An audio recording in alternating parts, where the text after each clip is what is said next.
નમસ્તે. ધોરણ 11 chemistry chapter number 4 રાસાયણિક બંધન અને આણ્વીય રચના.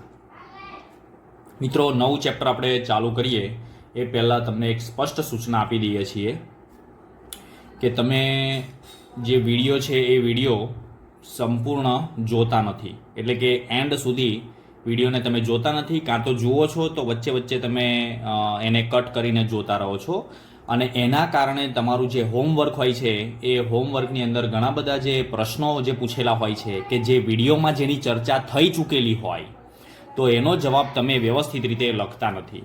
તો ત્યાં સાબિત થાય છે કે તમે વિડીયો જે છે એ વિડીયો અંત સુધી તમે જોતા નથી. તો આજે તમને એક રિક્વેસ્ટ કરું છું મિત્રો કે તમે વિડીયોને એન્ડ સુધી સારી રીતે સમજી વિચારીને તમે જુઓ. ફરી વર્કશીટ છે તે વર્કશીટની જે સમરી હોય છે તેને એકવાર વાંચો અને ફરી જ તમે હોમવર્કની અંદર આપેલા જે પ્રશ્નોના જવાબ છે એ પ્રશ્નોના જવાબને લખવાનો પ્રયત્ન કરો. નહીં તો વિડીયો જોયા વગર પ્રશ્નોના જવાબ તમને આવડશે નહીં. માટે વર્કશીટમાંથી તમે જો પ્રશ્નોના જવાબ શોધવા જશો તો મેળ નહીં ખાય, બરોબર? માટે તમારે વિડીયો સંપૂર્ણ જોયા પછી જ તમારે જે હોમવર્કની અંદર આપેલા જે પ્રશ્નોના જવાબ હોય છે તે તમારે લખવાના રહેશે. ચલો મિત્રો, બહુ જ ઇન્ટરેસ્ટિંગ આપણું આ એક ચેપ્ટર છે, રાસાયણિક બંધન અને આણ્વીય રચના. શરૂઆતની અંદર આપણે જે પ્રથમ જે વાત કરીએ અહીંયા, તો રાસાયણિક બંધન એટલે શું, પહેલા ચેપ્ટરના મથાળાને આપણે સમજવાનો પ્રયત્ન કરીએ. તો રાસાયણિક બંધન એટલે શું? હવે રાસાયણિક બંધન એટલે આપણને ખબર છે કે રાસાયણિક બંધ એવો એક શબ્દ આની અંદર છુપાયેલો છે, રાસાયણિક બંધ. હવે રાસાયણિક બંધ એટલે શું કે બે તત્વો વચ્ચે કે કોઈ દોરી બાંધેલી હોય તો ના મિત્રો, બંધ એ પ્રકારનો બંધની અહીંયા વાત નથી. રસાયણ વિજ્ઞાનની જ્યારે વાત કરીએ ત્યારે એમાં જ્યારે પણ બંધની વાત આવે ત્યારે જુદા જુદા જે ઘટક કણો હોય, અહીંયા ઘટક કણોની વાત કરું એટલે અણુઓ, પરમાણુઓ, આયન હોઈ શકે, તેમની વચ્ચે લાગતું જે આકર્ષણ બળ હોય, તેમને જકડી રાખતું આકર્ષણ બળ હોય, તેને રાસાયણિક બંધન કહે છે. અહીંયા આપણે એને નોંધ કરી દઈશું. તો જુદી જુદી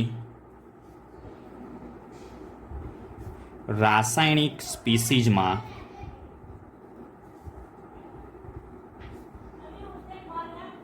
જુદા જુદા ઘટક કણો તરીકે કાં તો અણુ હોઈ શકે, કાં તો પરમાણુ હોઈ શકે, કાં તો આયન હોઈ શકે, ગમે તે અહીંયા આપણે લઈ શકીએ છીએ. એટલે કે એ ઘટક કણોને એકબીજા સાથે જકડી રાખતા આકર્ષણ બળને રાસાયણિક બંધન કહે છે.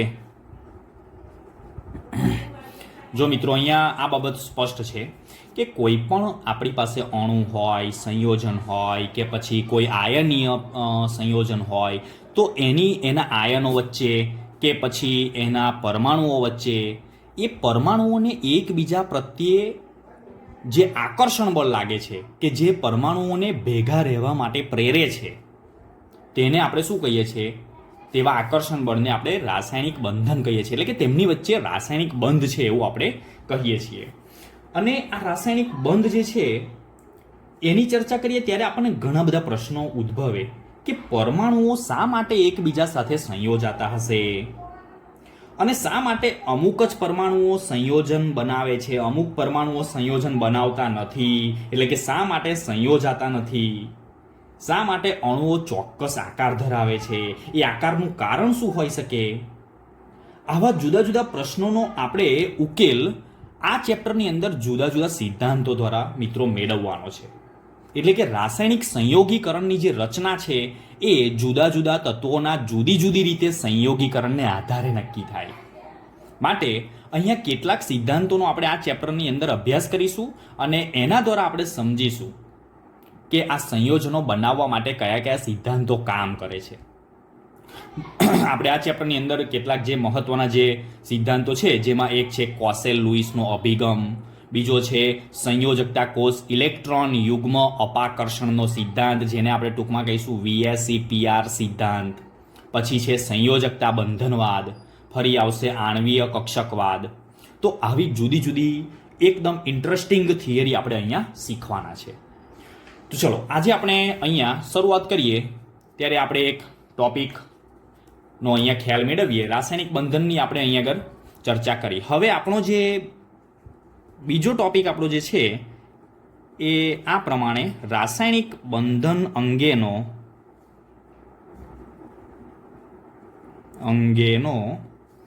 લુઈસનો શું અભિગમ છે, એટલે કે લુઈસ કંઈક કહેવા માંગે છે રાસાયણિક બંધન વિશે, તો એ આપણે અહીંયા સમજવાનો પ્રયત્ન કરીએ. રાસાયણિક બંધન અંગે લુઈસે શું વાત કરી છે એની આપણે સમજ મેળવીએ. તો પહેલું તો કોસેલ અને લુઈસે સૌ પ્રથમ સંયોજકતા વિશે તર્કબદ્ધ માહિતી આપી. મિત્રો પહેલા એવા વૈજ્ઞાનિકો હતા, કયા? તો કે કોસેલ, વૈજ્ઞાનિકનું નામ છે કોસેલ અને લુઈસ. કોસેલ અને લુઈસ. હવે અહીંયા આપણે લુઈસે જે વાત કરી છે તેની આપણે ચર્ચા કરીએ છીએ. તો લુઈસે પરમાણુને બે ભાગમાં વિભાજિત કર્યા. મિત્રો સમજો તમે, લુઈસે શું કર્યું? પરમાણુને બે ભાગની અંદર તેને વિભાજન કર્યું. તો કયા કયા બે ભાગ? તો એક ભાગ છે ધન વીજભારિત પરમાણુ કર્નેલ. ધન વીજભારિત પરમાણુ કર્નેલ. હવે તમને એમ થાય કે આ ધન વીજભારિત પરમાણુ કર્નેલ એટલે શું? તો ધન વીજભારિત પરમાણુ કર્નેલ એટલે કોઈ પણ ધારો કે કોઈ કક્ષક છે, સમજો આપણે ધારો કે અહીંયા સોડિયમની વાત કરીએ, સોડિયમ પરમાણુ છે, તો સોડિયમ 11 નંબરનું તત્વ છે, બરોબર? તો સમજી લેજો ધન વીજભારિત કર્નેલ શું છે એ પહેલાં તમે સમજો, પછી જ આગળ આપણે શીખીશું.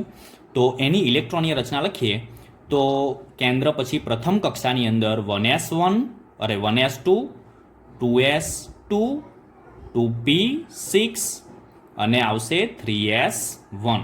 તો જો પ્રથમ કક્ષામાં 2 ઇલેક્ટ્રોન, બીજી કક્ષામાં 8 ઇલેક્ટ્રોન અને ત્રીજી કક્ષા એટલે કે આ ત્રીજી કક્ષા છે તેને શું કહીશું આપણે? બાહ્યતમ કક્ષા કહીશું. શું કહીશું આપણે?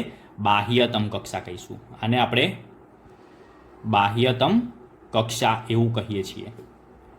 તો અહીં આગળ ધન વીજભારિત પરમાણુ કર્નેલનો અર્થ શું? તો કે કેન્દ્ર અને તેની અંદરની કક્ષાના ઇલેક્ટ્રોન એટલે કે બાહ્યતમ કક્ષા સિવાયના. તો તમને ખ્યાલ આવી ગયો હશે, બરોબર? તો ધારો કે હું અહીંયા તમને બીજી રીતે સમજ પાડું. તો આ કેન્દ્ર છે, તો આ પ્રથમ છે, પ્રથમ શક્તિ સ્તર, આ બીજું શક્તિ સ્તર છે, એટલે કે આ શક્તિ સ્તર છે પ્રથમ, આ 2s2 ને 2p6 વાળું છે આ બીજું.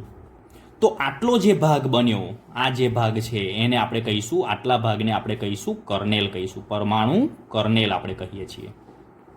અને જે આ 3s1 જે છે એ એક બીજો અહીંયા ભાગ આપેલો છે પરમાણુનો બીજો ભાગ તરીકે, એટલે એને આપણે શું કહીએ છીએ? બાહ્યતમ કક્ષાના ઇલેક્ટ્રોન, કાં તો એનું બીજું નામ છે સંયોજકતા ઇલેક્ટ્રોન. તો મિત્રો આ બાબત આપણે અહીંયા સ્પષ્ટ કરવાની છે. તો કે કેન્દ્ર અને તેની અંદરની કક્ષાના જે ઇલેક્ટ્રોન હોય તેને આપણે શું, આ છે ત્રીજું ઉર્જા સ્તર એટલે કે આ 3s1 વાળું છે, બરોબર? તો આ જે બે છે, આટલો જે ભાગ છે, આટલો ભાગ એને આપણે કહીશું ધન વીજભારિત કર્નેલ કહીશું. એટલે પરમાણુને બે ભાગમાં એને વિભાજિત કર્યો, તો એક આ ભાગ અને એક આ બાહ્યતમ કક્ષાવાળો ભાગ, એટલે બે ભાગમાં એનું વિભાજન થઈ ગયું. તો ધન વીજભારિત પરમાણુ કર્નેલ એટલે શું? તો કે પરમાણુનું કેન્દ્ર અને અંદરની કક્ષાના ઇલેક્ટ્રોનનો સમાવેશ તેમાં થશે, બરોબર? આટલું બાબત આપણે અહીંયા ધ્યાનમાં રાખીશું. ચલો, કારણ કે આપણે 1 માર્ક્સનો જ્યારે પ્રશ્ન પૂછીશું ત્યારે હું તમને આ પૂછીશ કે ધન વીજભારિત પરમાણુ કર્નેલ એટલે શું, તેમાં શાનો સમાવેશ થાય. ચલો હવે એની અંદર આપણે આગળ પોઈન્ટ્સની અંદર એટલે પરમાણુને એને બે ભાગની અંદર વિભાજન કર્યું. તો કે પરમાણુ હોય તો પરમાણુની અંદરની કક્ષાના ઇલેક્ટ્રોન અને કેન્દ્ર તેને કર્નેલ કહ્યું અને બહારની કક્ષાના ઇલેક્ટ્રોન તેને બીજો ભાગ કહ્યો. ચલો હવે ત્રીજો મુદ્દો આપણે અહીંયા આગળ સમજવાનો પ્રયત્ન કરીએ. તો સંયોજકતા ઇલેક્ટ્રોન પરમાણુ કર્નેલની આસપાસ સમઘનના ખૂણાઓ પર ગોઠવાયેલ હોય છે. તો મિત્રો આપણને ખબર છે કે એને પરમાણુને એક સમઘન તરીકે સ્વીકાર્યો. તો સંયોજકતા કક્ષાના જે ઇલેક્ટ્રોન હોય તે શું કરશે? સંયોજકતા કક્ષાના ઇલેક્ટ્રોન પરમાણુ કર્નેલની, એટલે કે જે અંદરની કક્ષાના ઇલેક્ટ્રોનને કેન્દ્ર, એટલે કે એને કહીશું આપણે પરમાણુ કર્નેલની આસપાસ સમઘન તરીકે એને સ્વીકાર્યો. તો સમઘનના ખૂણાઓ પર ગોઠવાયેલા હોય.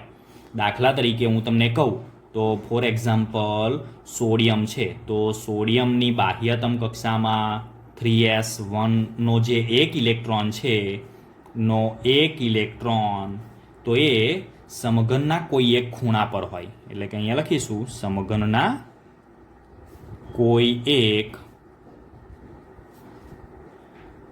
ખૂણા પર હોય.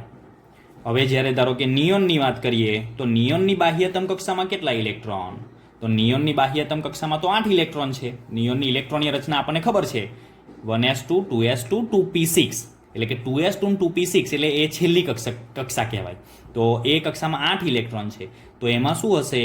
તો અહીંયા હું તમને કહું તો જો અહીંયા 1s2 2s2 અને 2p6, તો આ જે 8 ઇલેક્ટ્રોન છે ના 8 ઇલેક્ટ્રોન સમઘનના 8 ખૂણા પર ગોઠવાયેલા હોય. તો આવી બાબત લુઈસે આપેલી છે. બીજું લુઈસે એ પણ ચર્ચા કરી કે લુઈસે પુરવાર કર્યું કે પરમાણુ જ્યારે રાસાયણિક બંધનથી જોડાય છે ત્યારે તે સ્થાયી અષ્ટક પ્રાપ્ત કરે છે. એટલે અહીંયા લુઈસના મત મુજબ શું કહેવા માગે છે? તો કે પરમાણુ જ્યારે રાસાયણિક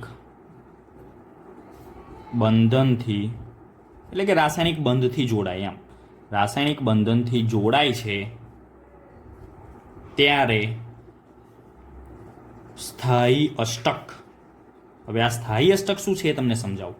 સ્થાયી અષ્ટક પ્રાપ્ત કરે છે. હવે સ્થાયી અષ્ટક પ્રાપ્ત કરે અને તે અણુ અને સંયોજનની રચના કરે છે. એના કારણે પરમાણુઓ સંયોજકતા ઇલેક્ટ્રોનની કાં તો આપલે કરે. હવે આ સ્થાયી અષ્ટક પ્રાપ્ત કઈ રીતે કરે? તો કે ઇલેક્ટ્રોનની આપલેથી. કેવા ઇલેક્ટ્રોનની આપલેથી? તો અહીંયા એ પણ લખું છું. તો પરમાણુઓ સંયોજકતા જે ઇલેક્ટ્રોન હોય છે, સંયોજકતા ઇલેક્ટ્રોન એટલે આ જે બાહ્યતમ કક્ષાના જે ઇલેક્ટ્રોન હોય ને તેની જ વાત કરું છું. અંદરના ઇલેક્ટ્રોન તો રક્ષાયેલા હોય, બરોબર, રક્ષિત હોય છે. એટલે એ ઇલેક્ટ્રોનનો ઉપયોગ રાસાયણિક બંધનમાં તેનો ઉપયોગ થતો નથી. મિત્રો આ ધ્યાન રાખીશું. બાહ્યતમ કક્ષાના ઇલેક્ટ્રોનથી જ બંધ બને છે. માટે અહીંયા પરમાણુઓ સંયોજકતા ઇલેક્ટ્રોનની આપલે કરે અથવા તો બીજું શું કરે? કાં તો ઇલેક્ટ્રોનની આપલે કરશે, બરોબર, અથવા તો ઇલેક્ટ્રોનની ભાગીદારી કરે છે. ભાગીદારી કરે, બરોબર. એ ભાગીદારીથી સ્થાયી અષ્ટક પ્રાપ્ત કરશે. સ્થાયી અષ્ટક પ્રાપ્ત કરે છે. તો આ બાબત આપણે મિત્રો ક્લિયર રાખવાની છે. દાખલા તરીકે હું તમને અહીંયા એ બાબત હું તમને સમજાવવાનો જ છું ચાલુમાં, પણ આ બાબત આપણે અહીંયા મુદ્દાની અંદર ખાસ આપણે ધ્યાનમાં લઈશું. અને ચલો હવે એ જ બાબત આપણે એક ઉદાહરણ દ્વારા આપણે સમજવાનો પ્રયત્ન કરીએ. તો જુઓ, તો NaCl છે, બરોબર, NaCl સોડિયમ ક્લોરાઇડ. તો સોડિયમ ક્લોરાઇડમાં સોડિયમ જે છે, બરોબર, એ સોડિયમ શું કરે છે? એક ઇલેક્ટ્રોન ગુમાવી દેશે. તો જુઓ જોઈ, એક ઇલેક્ટ્રોન ગુમાવીને Na+ બનાવે. એક ઇલેક્ટ્રોન આ ગુમાવ્યો અને Na+ બનાવ્યો. કોઈ પણ પરમાણુ હોય તે જ્યારે ઇલેક્ટ્રોન ગુમાવે ત્યારે ધન આયન બનાવે. જેટલા ઇલેક્ટ્રોન ગુમાવે એટલા ધન આયન હોય. અને ક્લોરીન છે તે ક્લોરીન શું કરશે? હા, ક્લોરીન એક ઇલેક્ટ્રોન મેળવે છે. એટલે હું અહીંયા આગળ ચલો પ્લસ કરીને અહીંયા ઇલેક્ટ્રોન લખીશ, પ્લસ એક ઇલેક્ટ્રોન. અને તે શું કરશે? Cl- બનાવે છે. તો જો અહીંયા Na+ બન્યો અને અહીંયા Cl- બન્યો. ઓકે, તો Na+ અને Cl- એ બંને સંયોજાઈને NaCl બનાવે છે. એટલે કહેવાનો મતલબ કે ઇલેક્ટ્રોન ગુમાવીને અને ઇલેક્ટ્રોન મેળવીને તે શું કરે છે? અષ્ટક પ્રાપ્ત કરે છે. હવે અષ્ટક પ્રાપ્ત થયું એ કેમ નહીં ખબર પડે? તો મિત્રો આપણને ખબર જ છે કે અહીંયા ચલો સોડિયમ છે, ચલો તો સોડિયમની બાહ્યતમ કક્ષામાં કેટલા ઇલેક્ટ્રોન છે? તો એની ઇલેક્ટ્રોન રચના 2, 8 અને 1 છે કક્ષા મુજબ. અહીંયા Na+ની કેટલી થઈ? તો 2 અને 8, એક ઇલેક્ટ્રોન ગુમાઈ ગયો. આ બાહ્યતમ કક્ષાનો એક ઇલેક્ટ્રોન દૂર થઈ ગયો. ચલો એ જ રીતે અહીંયા ક્લોરીન છે, તો ક્લોરીનની ઇલેક્ટ્રોન રચના કેટલી છે? તો 2, 8 અને 7 છે. અને અહીંયા એક ઇલેક્ટ્રોન મેળવ્યો એટલે એક ઇલેક્ટ્રોન અહીંયા બાહ્યતમ કક્ષામાં દાખલ થશે, તો અહીંયા આવશે 2, 8 અને 8. તો જો આ રીતે ઇલેક્ટ્રોન મેળવીને ઇલેક્ટ્રોન ગુમાવીને શું કરે છે? શું કર્યું? એમને અષ્ટક પૂર્ણ કર્યું. એટલે કે પાછળ અહીંયા એક જ ઇલેક્ટ્રોન હતો એટલે એને લાગ્યું કે ગુમાવવું વધારે સહેલું છે મેળવવા કરતાં, કારણ કે મેળવવા માટે 7 ઇલેક્ટ્રોનની જરૂર પડે, ગુમાવવાનું તો એક જ છે, બરોબર? એટલા માટે આ રીતે ઇલેક્ટ્રોન મેળવીને કે ગુમાવીને અષ્ટક પ્રાપ્ત કરે છે. અને બીજા કેટલાક પણ ઉદાહરણ એના છે મિત્રો, એ પણ હું એ લખું છું. દાખલા તરીકે Cl2, H2, F2, આ બધા જ ઉદાહરણની અંદર પણ સ્થાયી અષ્ટક પ્રાપ્ત થયેલું હોય છે ઇલેક્ટ્રોનની ભાગીદારીથી. તો એ કેવી રીતે ઇલેક્ટ્રોનની ભાગીદારીથી સ્થાયી અષ્ટક પ્રાપ્ત કરે છે? તો એ પણ એક ઉદાહરણ દ્વારા તમને બતાવું. તો ચલો ધારો કે અહીંયા ક્લોરીન આપણે લઈએ, બરોબર? અહીંયા લખી દઉં ઇલેક્ટ્રોનની ભાગીદારી કરી સ્થાયી અષ્ટક પ્રાપ્ત કરે. તો એનું એક ઉદાહરણ લઈએ. તો ચલો એક આ છે ક્લોરીન, બરોબર? હવે ક્લોરીન અને એક આ બીજો ક્લોરીન છે મિત્રો. ક્લોરીનની બાહ્યતમ કક્ષામાં કેટલા ઇલેક્ટ્રોન છે? તો ક્લોરીનની બાહ્યતમ કક્ષામાં અહીંયા જોયું આપણે 7 ઇલેક્ટ્રોન છે, બરોબર? તો એને 1 ઇલેક્ટ્રોનની જરૂર પડશે.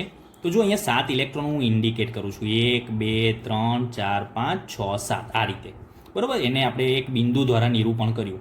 અને બીજી રીતે બીજા જે ક્લોરીન છે તેના પણ 7 ઇલેક્ટ્રોન. હવે આને અષ્ટક પ્રાપ્ત કરવું હોય તો તે બીજા ક્લોરીન પાસેથી 1 ઇલેક્ટ્રોન મેળવશે, ભાગીદારી કરશે. તો જોજો મિત્રો, આ રીતે તે ભાગીદારી કરશે. અહીંયા એટલે પરસ્પર સહિયારી ભાગીદારીથી તે અષ્ટક પૂર્ણ કરે છે. તો આને 8 ઇલેક્ટ્રોન થઈ ગયા કે નહીં? ચલો એ જ રીતે આ ક્લોરીનના પણ 8 ઇલેક્ટ્રોન થઈ જશે. જુઓ, તો આ રીતે પરસ્પર તે ભાગીદારીથી 8 ઇલેક્ટ્રોન. અને જે બંધ બને છે તે બંધ એ બીજું કશું નથી પણ ઇલેક્ટ્રોન યુગ્મથી આ એક બંધ બને છે. તો આ બંધને આપણે આ રીતે દર્શાવી શકાય. જો ક્લોરીન બંધ ક્લોરીન એટલે આ બંધમાં 2 ઇલેક્ટ્રોન હોય. યાદ રાખજો, એક બંધમાં હંમેશા કેટલા ઇલેક્ટ્રોન હોય? 2 ઇલેક્ટ્રોન હોય. અને એ બંને ઇલેક્ટ્રોન પરસ્પર બંને પરમાણુઓના ઇલેક્ટ્રોનની ભાગીદારીથી બનેલા હોય છે. અને તેના બંધમાં ભાગ ન લીધેલા ઇલેક્ટ્રોન છે તેને આ રીતે આપણે દર્શાવીએ છીએ. તો આ રીતે તે અષ્ટક પ્રાપ્ત કરે છે. અષ્ટક એટલે 8 ઇલેક્ટ્રોન પ્રાપ્ત કરવા અને સ્થાયી રચના પ્રાપ્ત કરવી. ચલો એ સિવાય બીજો પણ એક બાબત તેને ક્લિયર કરી છે કે લુઈસે પરમાણુને એક સંજ્ઞા સ્વરૂપે દર્શાવી અને તેની આસપાસ સંયોજકતા ઇલેક્ટ્રોનને બિંદુ સ્વરૂપે દર્શાવી, જેને આપણે લુઈસ સંજ્ઞા કહીએ છીએ. લુઈસ સંજ્ઞા બહુ જ અગત્યની આ મુદ્દો છે, બહુ જ અગત્યનો છે મિત્રો. તો લુઈસ સંજ્ઞાની અંદર તેને શું કર્યું? તો આ લુઈસ સંજ્ઞા એટલે કોઈ પણ પરમાણુની આજુબાજુ તેને ઇલેક્ટ્રોનની ગોઠવણી કરી બિંદુ સ્વરૂપે. અને એ ઇલેક્ટ્રોન એટલે કયા? કુલ ઇલેક્ટ્રોન? તો ના, કુલ ઇલેક્ટ્રોન નહીં, સંયોજકતા ઇલેક્ટ્રોન. એટલે એના પરથી આપણને ખ્યાલ આવે કે કોઈ પણ તત્વની જો લુઈસ સંજ્ઞા લખેલી હોય ને તો તેની બાહ્યતમ કક્ષામાં કે સંયોજકતા કક્ષામાં કેટલા ઇલેક્ટ્રોન છે તે આપણને ખ્યાલ આવે છે. અને અંદરના જે ઇલેક્ટ્રોન છે એ તો સારી રીતે સંરક્ષિત જ રહે છે, બરોબર? તો આના માટે એમને પરમાણુઓના ઇલેક્ટ્રોન સંયોજકતા ઇલેક્ટ્રોન દર્શાવવા માટે આવો એક સંકેત આપ્યો. એક સંકેત એટલે કે લુઈસ સંજ્ઞા જેને કહેવામાં આવે છે. તો તમને મિત્રો 1 માર્ક્સની અંદર હું આ પ્રશ્ન પૂછવાનો છું, એટલે તમારે ધ્યાન રાખવાનું છે. તો ધારો કે હું તમને કહું, એકાદ ઉદાહરણ આપીને તમને કહું. તો ચલો ધારો કે આપણે લઈએ લિથિયમ છે. તો લિથિયમની બાહ્યતમ કક્ષામાં કેટલા ઇલેક્ટ્રોન? હવે જો હું દર વખતે કઈ ઇલેક્ટ્રોનીય રચના હું અહીંયા લખવા નથી, તમારે ઇલેક્ટ્રોનીય રચના 1 થી 30 પરમાણુઓની ઇલેક્ટ્રોનીય રચના તમારે તૈયાર કરી દેવાની છે મિત્રો. એટલે વારંવાર આપણે કે ટેક્સ્ટ બુક કે પછી આપણું મટીરિયલ જોવાની જરૂર ના પડે. તરત જ આપણી ઇન્ફોર્મેશન માહિતીના કેન્દ્રમાંથી આપણે એ માહિતી મેળવીને તરત જ આપણે આગળના ટોપિકને સમજી શકાય, બરોબર? એટલે ચલો લિથિયમ છે તો લિથિયમની બાહ્યતમ કક્ષામાં કેટલા ઇલેક્ટ્રોન, અહીંયા ખાલી હું લખી દઉં તમને સમજવા માટે. લિથિયમ 3 નંબરનું તત્વ છે એટલે 1s2 અને 2s1, એટલે બાહ્યતમ કક્ષામાં એટલે આ કક્ષા થઈ, એટલે 1 ઇલેક્ટ્રોન છે. એટલે લિથિયમની આજુબાજુ તમે ગમે ત્યાં એક ઇલેક્ટ્રોન, સંયોજકતા કક્ષાનો એક ઇલેક્ટ્રોન ટપકા દ્વારા તમે દર્શાવી શકો છો. આને લુઈસ સંજ્ઞા કહેવાય. ચલો એ જ રીતે ધારો કે હું તમને કહું બેરેલિયમ, એના પછીનું તત્વ આવે છે, બરોબર. તો બેરેલિયમ જે છે એ બેરેલિયમ પાસે સંયોજકતા કક્ષામાં 2 ઇલેક્ટ્રોન, તો આ રીતે તમે 2 ટપકા દ્વારા દર્શાવી શકો છો. મેં ઉપર નીચે 2 ટપકા, તમે આ બાજુ પણ મૂકી શકો છો, બરોબર. ચારેય દિશાઓમાં તમે ગમે ત્યાં એના ટપકા દ્વારા તેને દર્શાવી શકો છો.